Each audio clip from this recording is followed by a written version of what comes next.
Hey, welcome back and thanks for watching. It's a pretty nice day here. It's up into the 40s, so I'm loving it. Things are melting out and it's great. So this video is not going to be like, I'm not testing anything sort of in this video. Just going to kind of give you an update on what's going on, give you a little behind the scenes on some stuff I'm doing on some upcoming videos. So the first thing is I am working on the hydraulic fluid round 3 lab test video. The fluids are at Blackstone right now being tested. Now I did get rid of my 1/2-inch PVC for the prior test, so I had to like make a little cardboard rig up here. So hopefully that works out. I'm going to dump that today and just see how that turns out. And then the other thing I got going on here is we cut down a dead tree in the woods the other day to fill up the trailer for winter camping.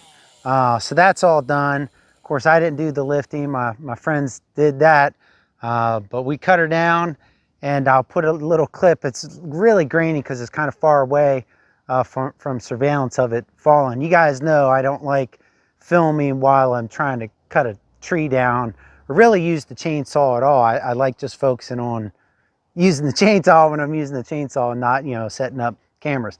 But we got a trailer load of wood here ready to go for camping in 2 weeks. Now, I won't be camping overnight. I have before, but just laying, in the tent, and it's not good arrangements really. It's just not good for my back. So I go up for the daytime, hang out one of the days, and then I come home. But yeah, so we did that yesterday and that turned out pretty well. We were a little afraid the tree was going to get hung up, but it all turned out okay. And then this is where I stand on firewood use so far for the winter. So this stack was over here when I started the winter. And I also took like kind of a layer off top because it's hard to see on camera, but it's leaning forward a little bit. I was trying to keep it from falling over. So I have from here all the way over to hold me out the rest of the winter, plus what I have back on the back porch, which I'll show you that right now. So here's what I got. I've got, these 2 rows here, then there's the camo covered row against the bricks, and then what's under the blue tarp. So I think that'll be plenty for the rest of the winter.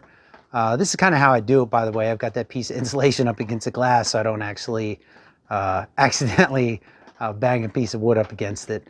But yeah, that's what I do as far as bringing wood in. Now, if it doesn't last the winter, this is what I've got left. Double row here, single, and then a double, and then a single fanned out. That's several cords. That should actually be a winter and a half worth of wood easily. Plus, if I spin around here to my right, then there's this newer stack. That is not even close to being seasoned, but the rest of it is. So, if I run out of my primary, I'll just dip into the following season's stack. And this has been another project, I guess, through the winter. It's just keeping this path clear. My son has to walk to school, so this comes down. I'm standing at the edge of woods now. He kind of cuts through the woods and has to walk the road about a 1/4 mile up to the bus stop every day. So definitely got to keep that clear. And there in the cases where it's ice, I got to put down, well, that was a bag of sand. That's what the box said, but sure don't look like it, but it worked great for what I needed it for. Here's been our other priority for the winter, is keeping this old girl happy down in the +5 Fahrenheit temps. She's been doing pretty good.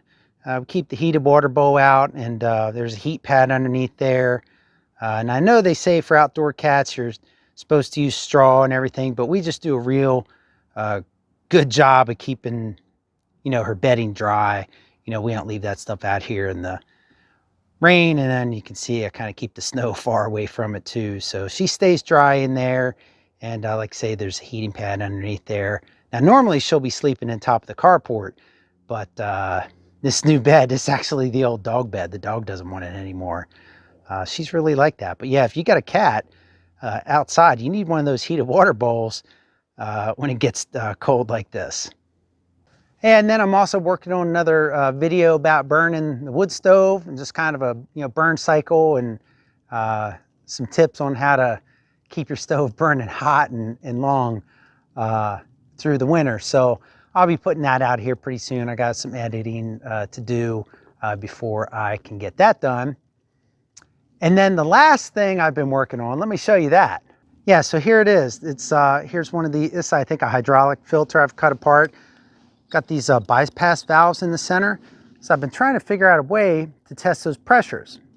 So I made this little get up with the gauge, goes on the air compressor, and then I thought I could just pressure fit it here and, you know, read the pressure, kind of peak until it goes down. But air is really hard to do for a test like that. And of course, it's not a perfect seal either. If it was a perfect seal, you know, maybe that would work, but it's not. Now, there's a guy, Blair, over on Revit Auto, and I'll put a link in the description of the video, and I'll pin a comment. So I'm kind of talking to him about different ways of doing this and some ideas. So I think I'm going to come up with something, or we're going to come up with something eventually that's a nice repeatable test to test. Because, you know, like if Massey says the spec is 11, or now I'm switching to oil filters, engine oil, 11 to 17 PSI, I'd like to test that and see if their OEM filter really does meet that spec. So more to come on that one. And that's going to wrap it up. I got a little bit more daylight left, so I'm going to get my oil pour, my cold pour test done. And if you see that big old tree behind me here, the top of it is smaller and much more manageable. I might do some cutting on that today. We'll see.